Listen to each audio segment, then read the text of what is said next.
estamos bem animados, tá? Ó, eu não aceito um louvor, um boa noite, menor do que o louvor que a igreja estava adorando o Senhor, tá? Vamos lá? Boa noite! Boa noite! Isso é uma boa noite. Graças a Deus. Eu quero louvar a Deus de todo o coração. Não é hipocrisia, meu Deus, a quem eu tenho servido por muitos anos, conhece a verdade que eu sou grato por ter Deus me trazido até esta igreja. E nós não consideramos a primeira e segunda, graças a Deus, mas uma igreja só, que tem com certeza abençoado a cidade de Serrana. Vocês nem têm ideia que bênção que é ter uma igreja numa cidade. A cidade é abençoada e protegida por Deus pela igreja. E eu adoro a Deus de todo o coração por essa igreja. Engraçado que quando nós vamos orar e pedir para Deus que Ele mostre a vontade dEle, qual mensagem? O Lucas perguntou para mim na vida: pai, qual mensagem o senhor vai pregar? Eu falei para ele: filho, eu tenho duas em meu coração, duas, das quais eu tenho orado insistentemente ao Senhor. Mas não tem jeito, Deus é tão inteligente. Aí a gente pede para ele: Senhor, mostra, e o Senhor mostra. Amém. Eu quero pregar hoje à noite sobre os teus olhos verão o Rei. Amém. Irmãos, tudo que nós cantamos, pelo amor de Deus. Eu ouvi essa mensagem quando era ainda criança, o pastor Jaime pregando. Nunca, jamais me esqueci disso. Vez após vez eu uso a minha mente para me lembrar disso quando acordo. A primeira coisa que eu abro os olhos, vez após vez eu me lembro: os meus olhos verão o Rei na sua formosura. Amém? Eu sei que eu não sou o pastor Jaime e eu sei que as coisas mudam, mas tenho certeza, vai abençoar seu coração lembrar-se disso. Então vamos abrir nossas Bíblias para Isaías capítulo 33. Isaías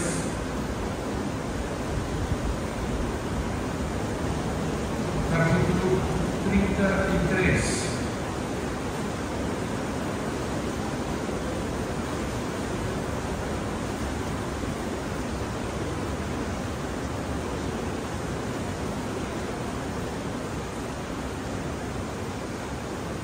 E antes que eu me esqueça também, gostaria de agradecer à igreja de uma maneira tão generosa que tem cuidado de nós com as cestas,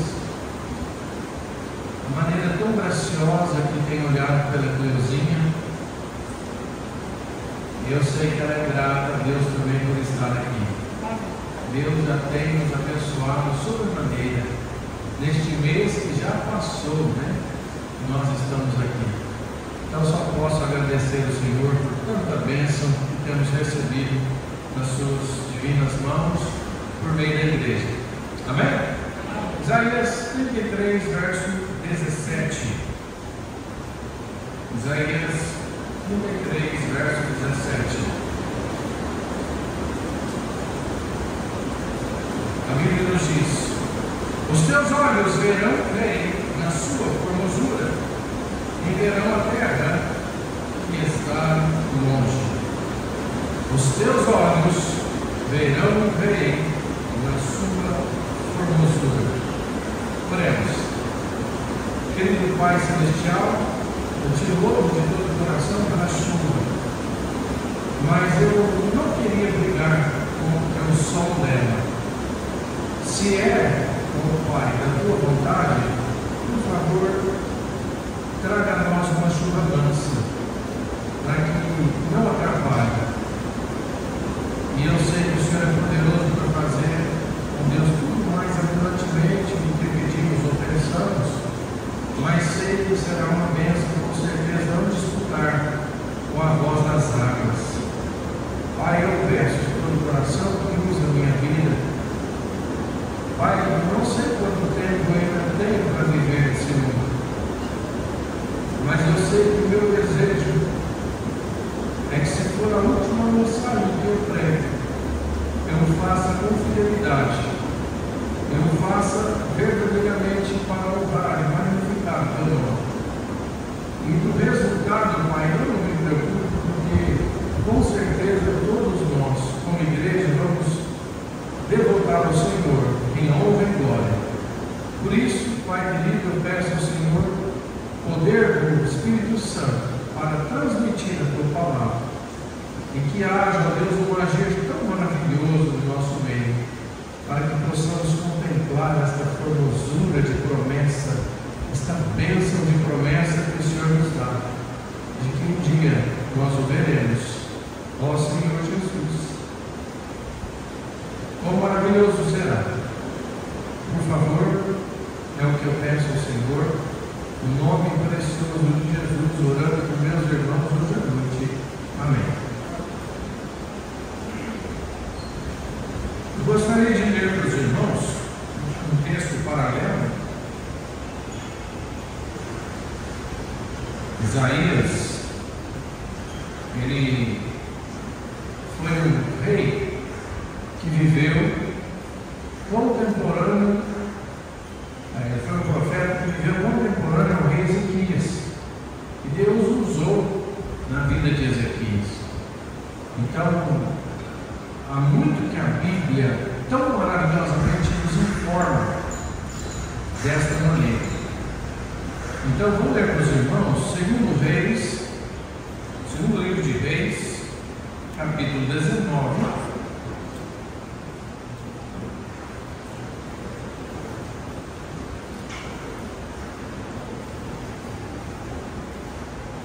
Segundo Reis 19, eu vou fazer alguns usos deste importante acontecimento por meio das Escrituras. Então nós vamos passear por segundo Reis aqui, 19, 17, 18. Então fica comigo, por favor, para nós podermos prestar bem atenção no que está acontecendo aqui nesse momento. Então, segundo Reis 19, 28, a Bíblia nos diz assim: por causa do teu furor contra mim, e porque a tua revolta subiu aos meus ouvidos, portanto porei o meu anzol no teu nariz e o meu freio nos seus lábios, e te farei voltar pelo caminho por onde vieste. Irmãos, a Assíria está atacando Israel, um ataque tão terrível, tão furioso, que chegou à presença de Deus, e Deus revela esta mensagem ao povo de Israel, que está sofrendo aqui como talvez nunca depois de um período de tantas bênçãos, quando o rei Ezequias reinou em Judá. Ezequias foi um rei precioso. Nós vamos estudar sobre a vida dele, como ele foi precioso. A Bíblia diz que ele literalmente seguiu os caminhos de Davi, seu pai. Ele foi o rei dos mais preciosos, o rei que temeu a Deus com todo o coração. Nós vamos ver já já. Então, prestar atenção a maneira como Deus revela que esse ataque da Síria chegou até o Senhor. Quanta fúria eles têm derramado ali contra Jerusalém. Segundo Reis 17, irmãos, vamos para lá, já é um texto um pouquinho maior, mas eu quero ler todo. Segundo Reis 17, nós vamos ver versos 24 até 41.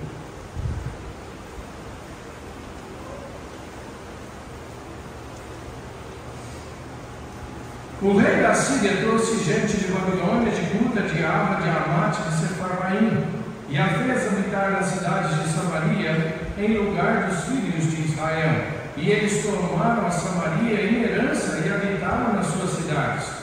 E sucedeu que no princípio da sua habitação ali, não temeram o Senhor, e o Senhor mandou entre eles leões que mataram alguns deles. Por isso falaram ao rei da Síria, dizendo: a gente que transportaste e fizeste habitar nas cidades de Samaria, não sabe o costume do Deus da terra. Assim mandou leões entre ela, e eis que a matam, porquanto não sabem o culto do Deus da terra.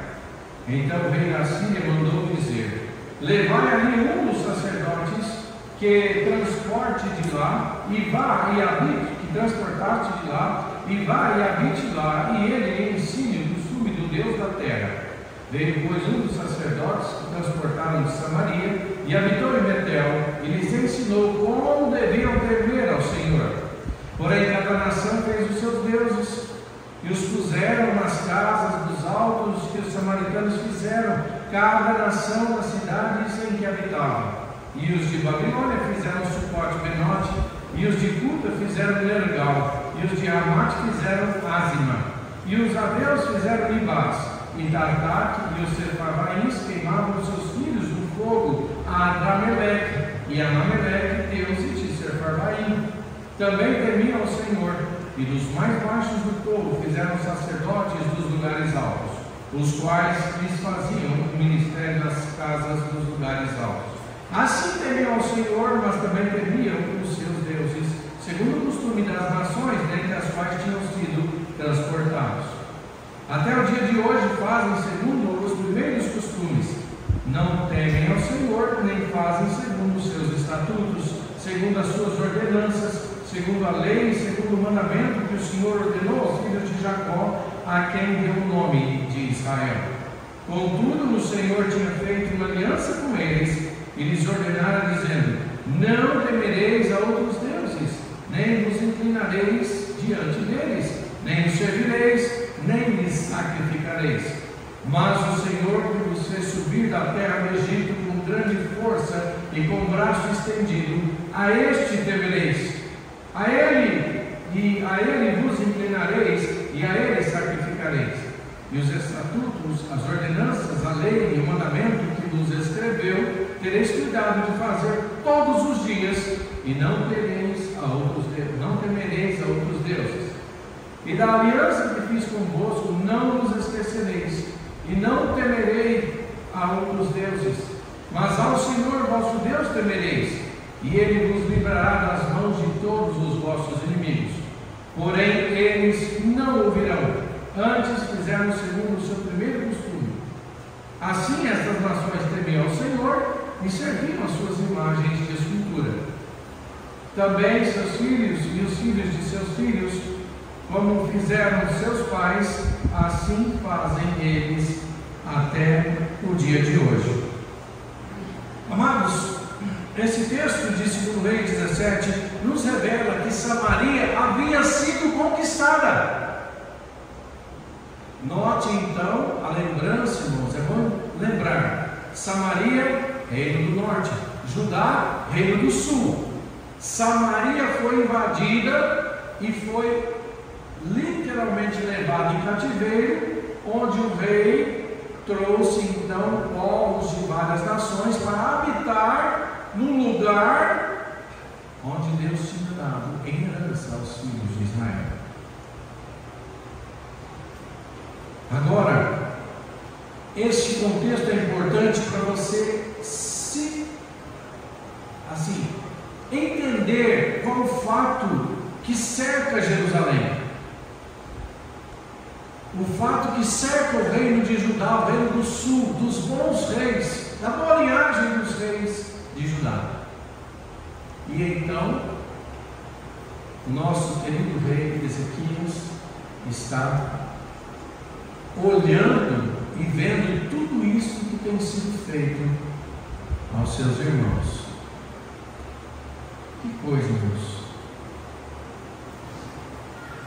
Ela foi dominada.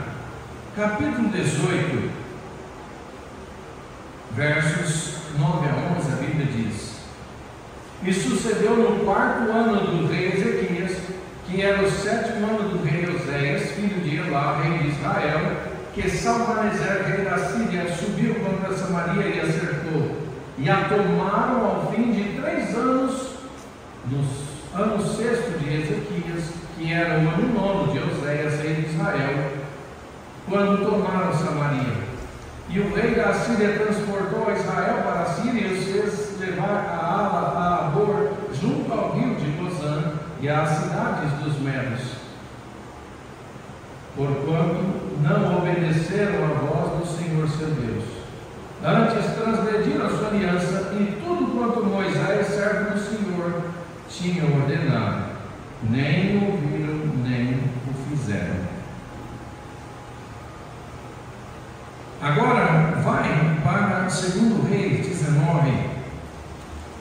2 Reis 19, e olha só o versículo 1. E aconteceu que, tendo Ezequias ouvido isto, rasgou as suas vestes e se cobriu de saco e entrou na casa do Senhor. Deixe-me ler apenas 4 versículos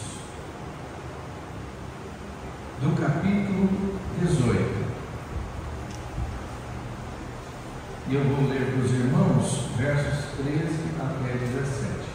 Porém, no 14º do rei Ezequias, subiu Senaqueribe, rei da Síria, contra todas as cidades fortificadas de Judá, e as tomou. Então Ezequias, rei de Judá, enviou o rei da Síria a Aquis, dizendo: pequei, retira-te de mim, tudo o que me impuseres suportarei. Então o rei da Síria impôs a Ezequias, rei de Judá, 300 talentos de prata e 30 talentos de ouro. Assim deu Ezequias toda a prata que se achou na casa do Senhor e nos tesouros da casa do rei. Naquele tempo cortou Ezequias o ouro das portas do templo do Senhor e das ombreiras de que Ezequias, rei de Judá, as cobrira, e o deu ao rei da Síria. Contudo, enviou o rei da Síria a Tartã e a Rabsares e a Rabsaque de Laquis com um grande exército ao rei Ezequias e a Jerusalém.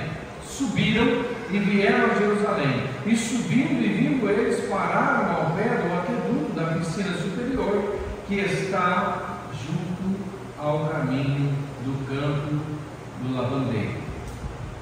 Até aqui, irmãos, porque o texto é extenso e aqui vai nos contar o registro da história tão humilhante que os servos do rei da Síria disseram então aos muros da cidade. E então ele zomba de Deus de uma maneira tão terrível que, prostrado e humilhado, o rei Ezequias, junto com o profeta Isaías, entram na casa do Senhor, e aquelas cartas e ameaças eles lançam diante do Senhor e oram e clamam a Deus. A ofensa é tão grande, irmãos, que eles dizem exatamente assim: e quem é o Deus que pode nos livrar das minhas mãos? Diz o rei da Síria. Quem é o Deus? Que zombaria, irmãos. Quanta zombaria Israel e agora Jerusalém estão passando. Amados, Ezequias foi um grande rei. Depois de muitos anos, ele restabelece o culto ao Senhor. No capítulo 18, vamos lá, irmãos, que gostoso ver isso. Capítulo 18, versos de 1 a 8, a Bíblia diz: e sucedeu que no 3º ano de Oséias, filho de Elá, rei de Israel, começou a reinar Ezequias, filho de Acás, rei de Judá. Tinha 25 anos de idade quando começou a reinar, e 29 anos reinou em Jerusalém, e era o nome de sua mãe Abi, filha de Zacarias. Ouça isso, irmãos. E fez o que era reto aos olhos do Senhor, conforme tudo que fizera Davi seu pai. Ele tirou os altos, quebrou as estátuas, deitou abaixo os bosques e fez em pedaços a serpente de metal que Moisés fizera, porquanto até aquele dia os filhos de Israel lhe queimavam incenso e lhe chamaram Neustã. No Senhor Deus de Israel confiou, de maneira que depois dele não houve quem lhe fosse semelhante entre todos os reis de Judá, nem entre os que foram antes dele, porque se chegou ao Senhor, não se apartou dele, e guardou os mandamentos que o Senhor tinha dado a Moisés. Assim foi o Senhor com ele, para onde quer que ele saía, se conduzia com prudência, e se rebelou contra o rei da Síria, e não o serviu. Ele feriu os filisteus até Gaza, como também os seus termos, desde a torre dos atalaias até a cidade fortificada. Que bênção, irmãos! Israel ha sido preso e levado cativo. Jerusalém tem passado um tempo muito ruim com Acaz. Seu pai, o pai de Ezequias, não foi um bom rei. E agora ele, a Bíblia diz, não sou eu, a Bíblia diz, ele se apega ao Senhor. Ele não se aparta do Senhor. Então há aqui um tempo muito próspero. Se nós tivéssemos tempo para estudar tudo que Ezequias fez, porque ele era amigo da agricultura, irmãos, ele foi próspero. Deus o fez prosperar de tal maneira que Judá, então, diferente da sua irmã Samaria, tem tido um tempo de refrigério, um tempo de andar com o Senhor. Ezequias vai mais. Depois de muito tempo, irmãos, ele volta até a Páscoa. Ele restabelece a Páscoa que havia sido deixada de lado por tantos anos. Que bênção, irmãos! Estude a história para você ver. Mas agora, irmãos, exatamente aqui, no capítulo 19, versículo 1, mostra o exato momento, e mesmo depois de dar todas as riquezas e todo o ouro que havia na casa do Senhor e na casa do rei, ainda assim, agora Jerusalém se vê num aperto tão terrível, que a única coisa que o rei consegue fazer é se humilhar. Ele rasga as suas vestes reais, ele se cobre de pano e de cinza. Imagine, irmãos, por favor, abram seus olhos, voltem seus pensamentos e imagine a tristeza, imagine o ambiente de trevas, a situação de aperto e angústia que eles se encontram no momento.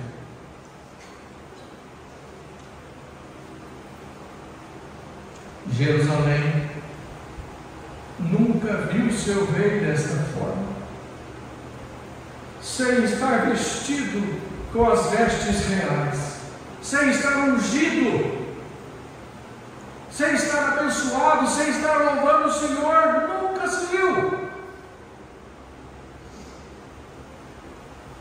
Amados, eu tenho uma Bíblia especial de profecias, e ela diz que este é um quadro literal da vida, literalmente, de Cristo. Página 616 da Bíblia Profética. Este é um quadro, irmãos, que aponta a humilhação que Jesus Cristo teria quando viesse ao mundo.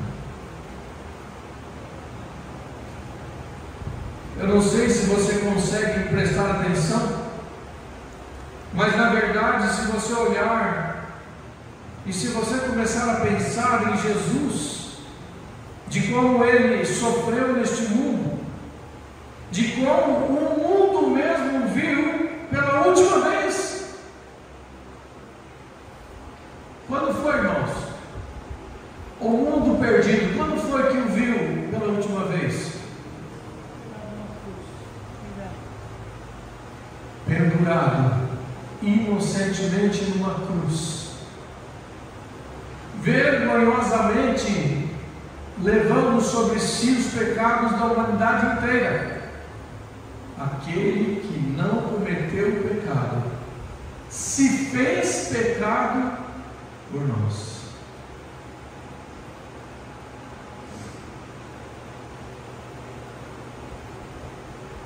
Há tantas coisas maravilhosas na Bíblia que devem ser quase esquecidas. Esta é uma figura que eu tento não pensar tanto. Embora pensar em Jesus crucificado nos ajuda a lembrar de quanto somos amados. Amém, irmã igreja? Aquele único e inocente que suportou a cruz pelos meus pecados. Mas agora, irmãos, o mundo o vê crucificado. É interessante que nesse momento há uma alusão da serpente que Moisés levantou quando os filhos de Israel pecaram de tal maneira que o Senhor enviou serpentes ardentes, serpentes abrasadoras que picaram o povo e muitos morreram. E então Deus manda Moisés fazer literalmente, uma réplica de uma serpente, apoia uma haste e a levanta. E todo aquele que olhar para a serpente seria salvo. Representação de Jesus sendo levantado na cruz. Como a Bíblia tem quadros que apontam a veracidade da vida do Senhor Jesus Cristo nesse mundo. Sabe, irmãos, a crucificação é algo que nós não temos como imaginar. Há muitos anos atrás eu preguei uma mensagem e o pastor Jaime me concedeu a bênção de ter uma réplica dos cravos. E eu levei essa réplica até a nossa igreja lá em Altinópolis.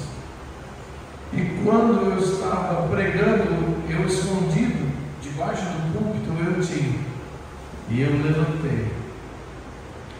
Nós estamos falando eu vou falar um prego para que você entenda, de 22 centímetros. Nada do que você já viu, literalmente. E o nosso Senhor recebeu 3, um nos pés e um em cada mão. É exatamente assim que o mundo vê pela última vez. E então, irmãos, Isaías, inspirado pelo Espírito Santo, escreve uma das mais maravilhosas promessas que podemos e o povo aflito podia entender. Os teus olhos verão o Rei na sua formosura. Amém. Não é derrotado, não é crucificado, não é ensanguentado. Os teus olhos verão o Rei na sua formosura. Crentes estão vivendo a sua vida esquecendo-se de que terão um encontro precioso, nunca jamais com Cristo crucificado, mas com Cristo vivo, imbatível, ressurreto em glória e majestade, que recebeu todo o poder no céu e na terra. Os teus olhos verão o Rei na sua formosura. Você crê nisso? Amém. O mundo de hoje, as religiões de hoje, ainda contam com um Cristo fraco. Antes da pandemia, literalmente foi aí um tema de carnaval. Um Cristo sendo derrotado por Satanás.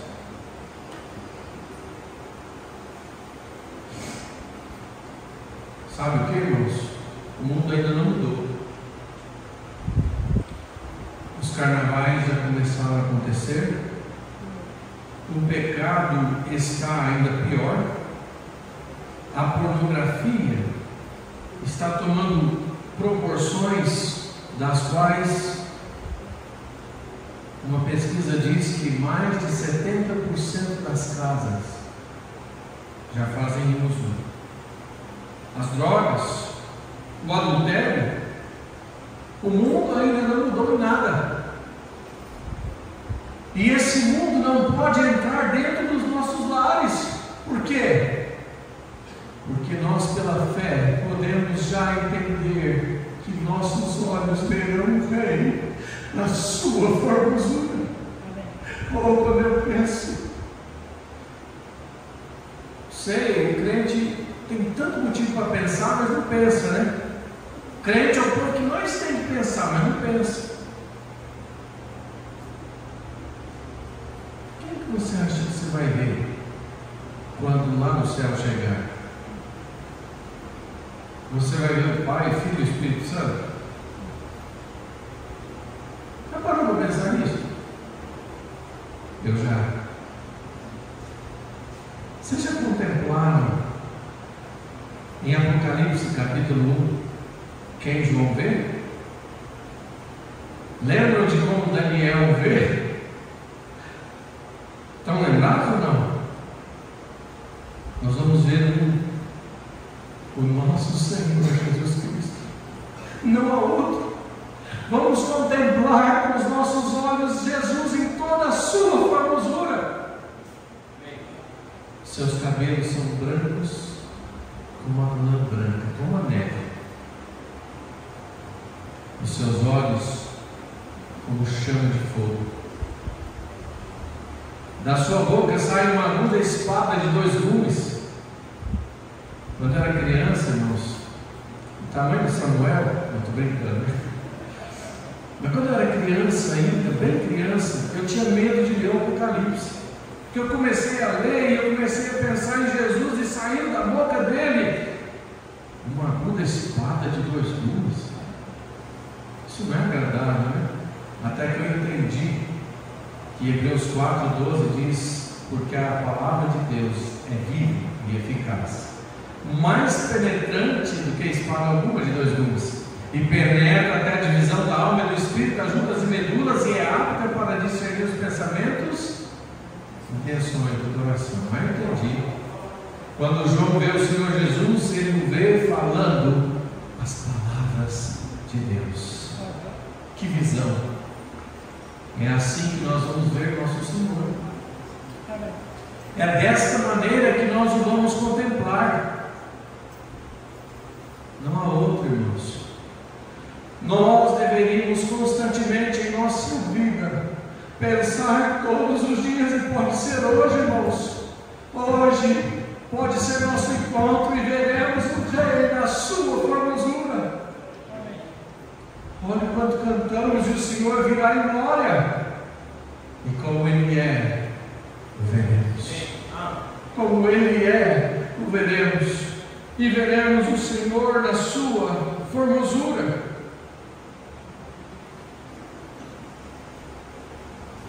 A igreja nos tem perdido esta bendita promessa. Crentes estão vivendo suas vidas sem compromisso. Estão deixando de fazer seu melhor.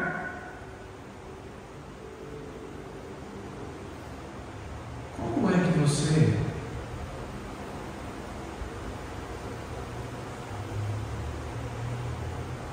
pode se imaginar tendo esse encontro? Sabe, irmãos, a visão de João em Apocalipse, a visão de Daniel é uma só. E quando eles o veem, caem como mortos.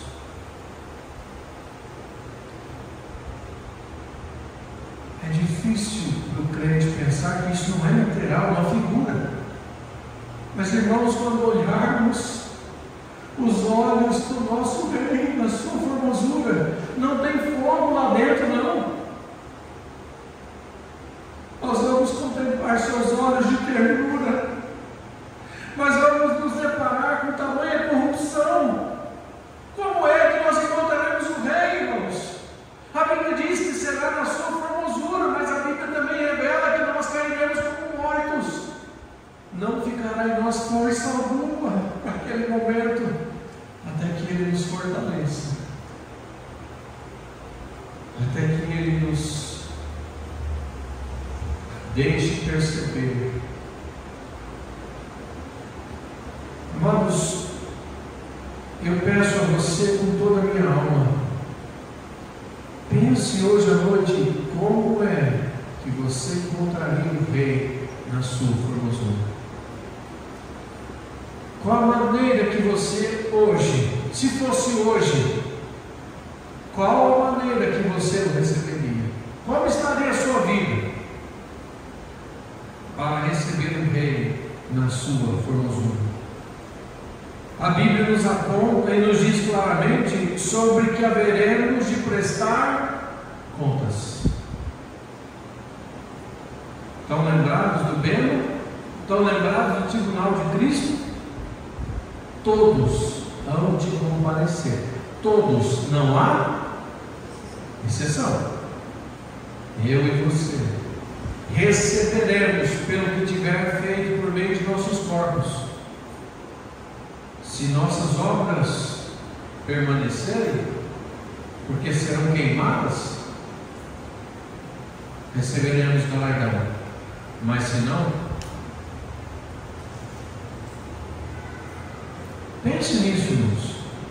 Por favor, abra seu coração e pense nisso. Lembre que você verá o Rei na sua formosura. Esse mundo nunca jamais contemplou o Senhor Jesus. Mas lembre-se, você verá o Rei na sua formosura. E é por isso que eu tenho 3 pontos hoje à noite para pregar rapidamente. Primeiro, fique firme. Não saia do seu lugar. Você não está servindo homens. Você serve o seu Rei, que você verá na sua formosura. Fique firme. A sua firmeza com certeza tem uma recompensa. Portanto, meus amados irmãos, sede firmes e constantes, sempre abundantes na obra do Senhor, sabendo que o vosso trabalho, você crê nisso? Quando eu penso em Hebreus capítulo 10, versículo 6, e cada um receberá de Deus o louvor. Já pensou o Rei na sua formosura, vindo até você e dizendo: bem está, servo bom e fiel. Você só vai ouvir se ficar firme. Você só vai ouvir se vez por vez lembrar-se de que verá o Rei na sua formosura. Amém ou não? Fique firme. Segundo, vamos lá para Hebreus capítulo 12. Hebreus capítulo 12.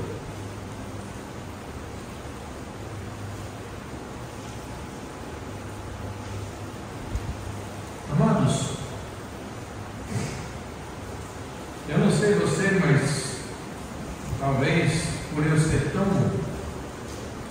melancólico, né, pastor? O senhor fala que eu sou melancólico, né? Por eu ser tão melancólico, eu acho que eu noto as coisas mais ruins que eu ouço. Eu olho para os crentes de hoje, graças a Deus, estou aqui por tempo, então vocês sabem que eu não estou falando de vocês. Mas eu olho para as pessoas e eu vejo, sabe, uma dificuldade, uma reclamação. Como está tão difícil, meu marido está ruim, está difícil, não é isso, não é aquilo. Vocês têm ouvido isso também ou é só eu, Deus? Tem ouvido?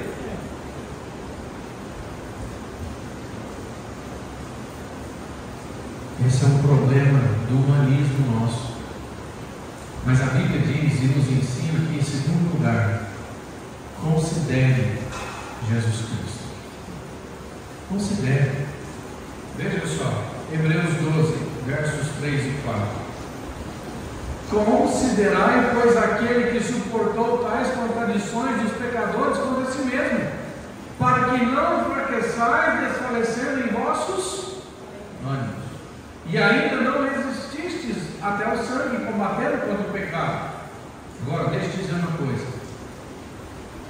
Quantos, sejam honestos, não me diga, pastor, e ninguém vai olhar você levantando a mão, mas seja honesto, quantos estão desanimados hoje à noite? Deus me vê.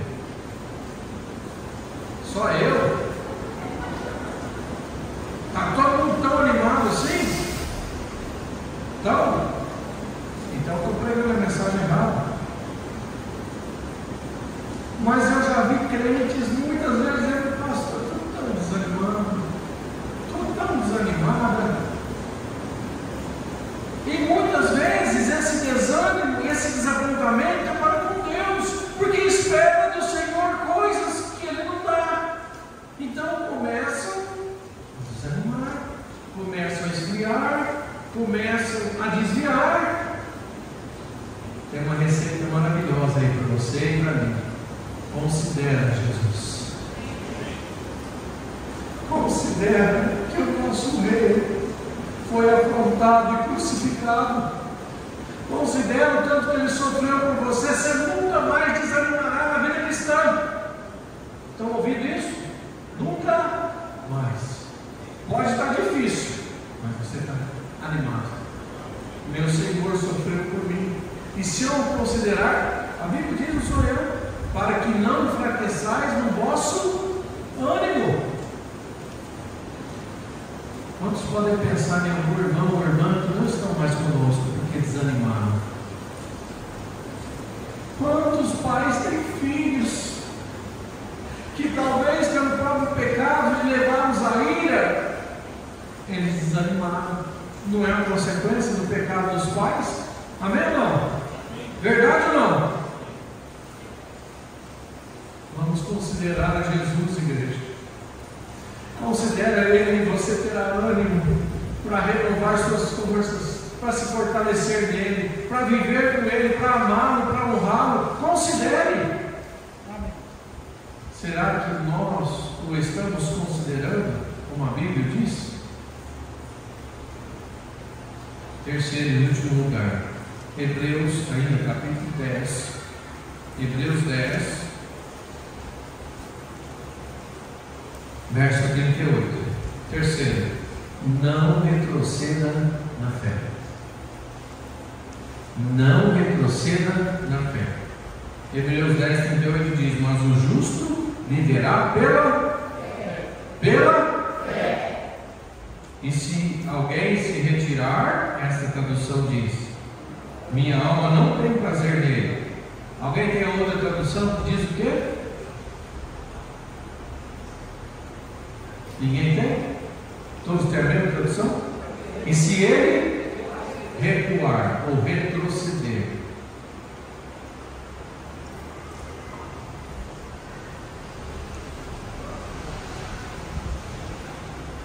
É maravilhoso contemplar algumas figuras na Bíblia, tal como Caleb.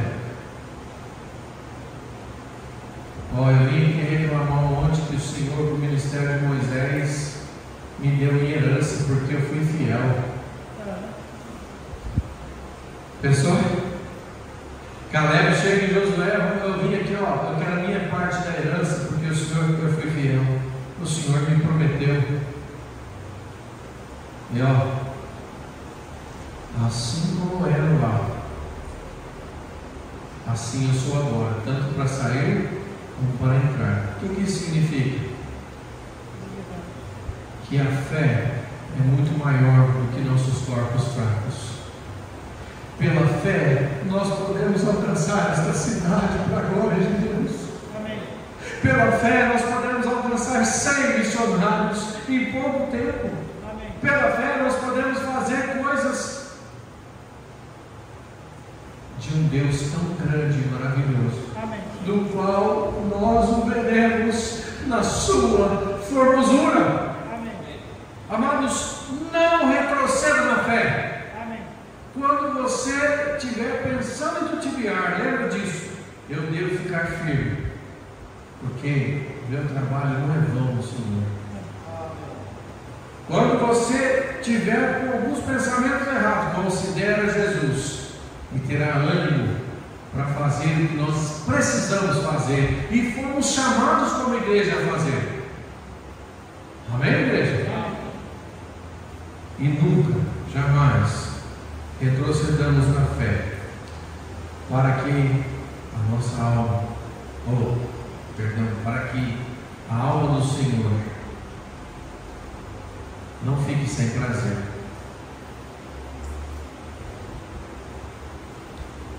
São coisas claras, não são? Amém. Se ele recuar, a minha alma não tem prazer. O que nós vamos fazer? Ok, irmãos? Uma coisa eu sei de verdade. Sempre quando eu posso, e Deus me dá graça, eu acordo e me lembro. Hoje eu posso ir ver o Rei na sua formosura. Pode ser que nós não tenhamos um amanhã. Eu não sei você, mas eu quero ver o meu Senhor na sua formosura. Pastor Alexandre, por favor, chegue. Deus abençoe o coração da amada igreja.